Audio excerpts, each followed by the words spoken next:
विपक्ष की ऐसी क्या मजबूरी है कि उसने राम से दूरी कर ली है? चर्चा की शुरुआत करें उससे पहले आपको एक रिपोर्ट दिखाते हैं।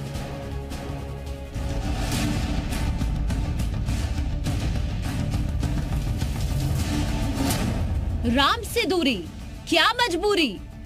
क्या भगवान जब बुलाएंगे तो वो बीजेपी भी नहीं रोक पाएगी। और अगर आपका हमारा किसी का मन करे कि आज भगवान की इच्छा है हमें देखने की, तो क्या हमें कोई रोक पाएगा? चुनावी जंग से पहले विपक्ष की बड़ी गलती,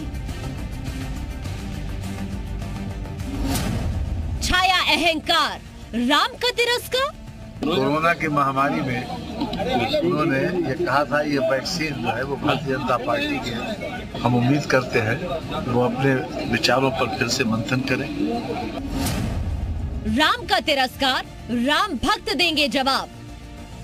मुस्लिम वोटों की तुष्टीकरण के लिए जो लोग निमंत्रण नहीं ले रहे हैं या जाने से मना कर रहे हैं, जाने वाले चुनाव में मुसलमानों को खुश करने के लिए कर रहे हैं। जब नाश मनुज पर छाता है, पहले विवेक मर जाता है। जब नाश मनुज का छाता है, पहले विवेक मर जाता है। राजनीतिक विद्वेष, राम से परहेज।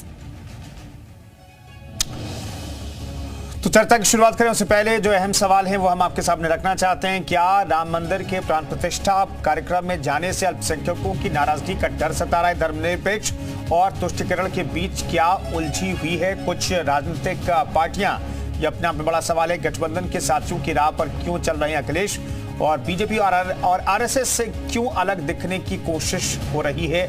ये अपने आप में महत्वपूर्ण सवाल है। इस पर चर्चा करेंगे। तमाम मेहमान हमारे साथ जुड़ रहे हैं। दीपक सोनकर हमारे साथ, नेता बीजेपी के मौजूद हैं। मेजर आशीष चतुर्वेदी, नेता समाजवादी पार्टी के मौजूद हैं। गौरव रघुवंशी हमारे साथ, नेता बीएसपी के मौजूद हैं। महंत देवाशाचार्य जी हमारे साथ हनुमानगढ़ी से मौजूद हैं। सर्वेश सिंह हमारे साथ, राजनीतिक विश्लेषक भी जुड़ेंगे। फिलहाल जो सवाल है वो हम आपके सामने रख रहे हैं।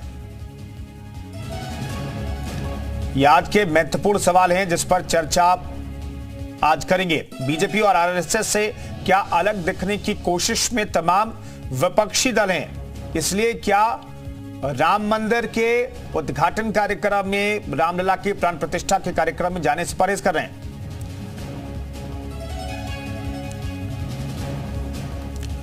तो तमाम मेहमान हमारे साथ मौजूद हैं। दीपक सोनकर साहब हमारे साथ मौजूद हैं, लेकिन उससे पहले मेजर आशीष चतुर्वेदी, आखिर विपक्ष जो है एकजुट इस पूरे मसले पर दिखाई दे रहा है, और यह दिखाई दे रहा है कि राम मंदिर के उद्घाटन कार्यक्रम में, प्राण प्रतिष्ठा के कार्यक्रम में विपक्ष दूर रहेगा। इसके पीछे की वजह क्या है? सवाल मुझसे कर रहे हैं? जी आशीष जी। अच्छा, मैं देखिए ये कहना चाहूंगा इस पे कि अखिलेश जी ने पहले आग्रह किया था कि उनको निमंत्रण नहीं मिला है जब उससे पूछा गया था। फिर उनको निमंत्रण प्राप्त हुआ, और जब उनको निमंत्रण प्राप्त हुआ उन्होंने उसका जो है सम्मान किया और संपत राय जी को जो है धन्यवाद दिया और बताया कि ये प्राण प्रतिष्ठा जिस दिन है उस दिन हो जाएगी, उसके बाद वो अपने पूरे परिवार के साथ वहां दर्शन करने आएंगे। तो ऐसा नहीं है कि अगर 22 जनवरी को ही जो है अगर आप जाएंगे तो ही आप की आस्था राम में है। अगर आप 23 जनवरी को जाएंगे, 24 जनवरी को जाएंगे तो भी आपकी आस्था राम में है। ऐसा कोई ये एक नैरेटिव बनाने की कोशिश की जा रही है। और जहां तक मेरी जानकारी है कि खुद जो देश के राष्ट्रपति हैं वो शायद 22 तारीख को नहीं आ रही हैं, पहले आ रही हैं। तो ऐसा नहीं है कि यदि नजरिया अगर पैमाना ये है कि जो 22 को ही आएगा केवल वही राम भक्त है, तो क्या देश के राष्ट्रपति हैं, हम क्या उनको भी यही कहेंगे कि उनकी राम में आस्था नहीं है? या जो शंकराचार्य हैं जो उस दिन नहीं आ पा रहे? आशीष जी, 22 को क्या बदल जाएगा? 23 और 24 में क्या बदल जाएगा? कुछ बदल जाएगा क्या? नहीं, देखिए बदल कुछ नहीं जाएगा। वही तो मैं कह रहा हूँ, कुछ नहीं बदल जाएगा। जैसे सारे दिन है वैसे वो दिन भी है। अब क्योंकि सब लोग अपने अपने हिसाब से फैसला करते हैं कि वो कब जा पाएंगे, तो उसी तरीके से अखिलेश जी ने जो है उस पर फैसला किया है कि वो उस दिन के बाद 22 तारीख के बाद जो है वहां सब परिवार आएंगे। तो ये उन्होंने स्पष्ट कर दिया है। तो एक चीज होती है कि निमंत्रण को अस्वीकार करना, और एक होता है कि मैं उस दिन नहीं आ रहा हूँ उसके बाद आ। उन्होंने स्वीकार किया है, ये कहना गलत होगा कि उन्होंने अस्वीकार किया है। हाँ, यदि कोई व्यक्ति यही कह रहा है कि वो आएगा ही नहीं, वो गलत। दीपक सोनकर साहब, अखिलेश यादव जाएंगे, 22 तारीख को नहीं जाएंगे, उसके बाद जाएंगे। हालांकि अखिलेश यादव इस मसले पर कई बातें कहते रहे। पहले कहा निमंत्रण नहीं मिला, निमंत्रण मिल गया। उससे पहले कहा कि समिति या फिर बीजेपी कौन होती है बुलाने वाली, और जब भगवान राम बुलाएंगे तब जाएंगे। लेकिन आशीष जी ये कह रहे हैं कि भाई 22 को नहीं जाएंगे, 23, 24, 25 जब अखिलेश जी को वक्त मिलेगा, जब भगवान की याद आएगी तो भगवान के दर में चले जाएंगे, आशीष ले लेंगे। कोई दिक्कत है क्या इसमें? दिक्कत बहाव में है। ये बहाव कैसा है, भले हमारे मन के अंदर भगवान के प्रति श्रद्धा कैसी है, हम किस कार्यक्रम के लिए, जो जिस तरीके से आज देश और दुनिया और विश्व का जो सबसे बड़ा महोत्सव है, जो 500 वर्ष का इंतजार था, जो पूरे देश की जनता का, पूरे प्रदेश की जनता का, पूरे विश्व की जनता का इंतजार था, वो अवसर अब आ रहा है। उस अवसर को मैं तो कहता हूं किसी राजनीतिक पृष्ठभूमि को ना मान करके, किसी राजनीतिक दृष्टि से ना मान करके उस प्राण प्रतिष्ठा कार्यक्रम में हिस्सा लेना चाहिए और एक नए अवसर राजनीति के रूप में देना चाहिए। जो बात आपने पूछी मैं उसकी बात पर आऊंगा। देखिए, सबसे पहली बात है कि जब पहले कहा गया कि साहब निमंत्रण नहीं है, अब जब जिस ट्रस्ट के माध्यम से, रामतीर्थ ट्रस्ट के माध्यम से निमंत्रण दिया गया तो साहब हम जब राम जी बुलाएंगे तब जाएंगे। ये बहाव नहीं है। बहाव कैसा है? संतों का अपमान करने का। बहाव कैसा है? इनकी पार्टी के लोग कहते हैं जय हो मुलायम काशीराम, हवा में उड़ गए जय श्री राम। जो हवा में जय श्री राम को उड़ाते हैं, उनके अंदर कैसे राम की मन की भावना आ सकती है? ये वही उसी पार्टी के लोग हैं तो उसी सरयू मां गंगा की नदियों को लाल खून से कर दिया गया था, कार समूह पर गोलियां चलाने का काम किया गया था। तो कैसे उस प्राण प्रतिष्ठा में जाकर के जा सकते हैं?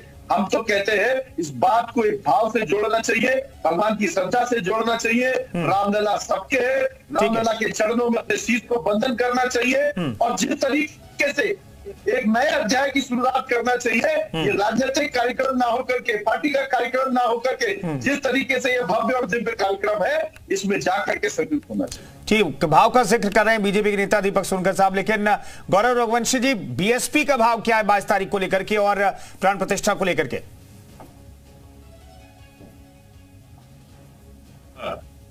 कि किसी भी धर्म का, कोई भी धार्मिक स्थल का निर्माण होगा वो उसका स्वागत करती है। उसमें विशेष हिंदू धर्म या मुस्लिम धर्म या सिख धर्म या पारसी धर्म, किसी विशेष या बौद्ध धर्म, किसी विशेष का उन्होंने नाम नहीं लिया। उनका सर्वजन सुखाय सर्वजन हिताय का जो नारा था जी, तो वो बहन जी ने ही दिया था इस राजनीति में, पहली बार भारत के इतिहास में, शायद आपको याद होगा। जहां तक 22 तारीख के कार्यक्रम की बात है, देखिए 22 तारीख का जो कार्यक्रम है ये इतनी भव्यता से किया जा रहा है, इतनी उससे किया जा रहा है जिसका मुझे नहीं लगता है कि भगवान श्री राम के जीवन से कोई लेना देना। भगवान श्री राम तो एकदम सरलता और सादगी की प्रतिमूर्ति थे। इतनी भव्यता तो रावण के राज्य में थी, अगर आपको याद होगा कुंदन जी।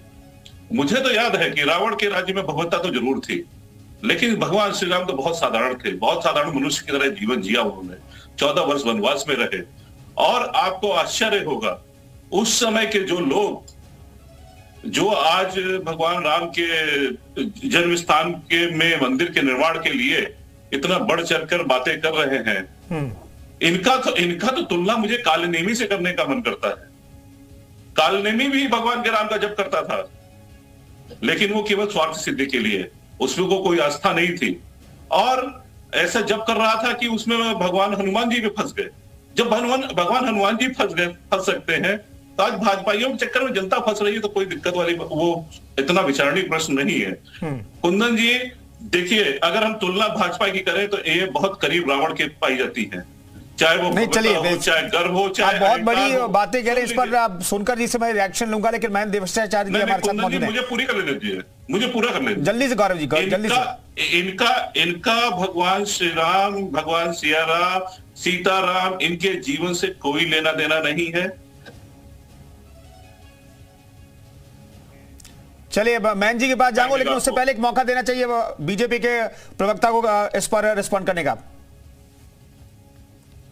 सोनकर साहब देखिए, अभी इन्होंने भव्यता की बात कही और कालनेमी का कथ किया, और कालनेमी कौन है जो इस इतने बड़े भव्यता कार्यक्रम और सनातन परंपरा का अपमान करने का काम करता है। कालनेमी कौन है जो जिस तरीके से दिव्य कार्यक्रम को राजनीतिक रूप देने का काम करता है? कालनेमी कौन है जो केवल तुष्टीकरण की राजनीति के लिए अगर मंदिर की बात आएगी तो जाने में असमर्थ है, और मस्जिद की बात आएगी, जब रोजे नमाज की बात आएगी तो सबसे पहले पहुंच जाएंगे, तो सबसे पहले हाजिर होकर। तो कालनेमी कौन है? और हाँ, सही कहा आपने, जब बात आती है आप जनता को ही नकारते हैं, और वही जनता है जो देश की 140 करोड़ जनता का ही नकारने का काम है। जिस तरीके से आप हमेशा से जनता पर ही आरोप लगाते हैं कि जनता दोषी है, अरे जनता तो इस भगवान राम की प्राण प्रतिष्ठा को स्वागत कर रही है, सम्मान कर रही है, पूरे देश से दिव्य दृष्टि से देखने का काम कर रही है। ठीक है दीपक साहब, मैं लौटता हूँ।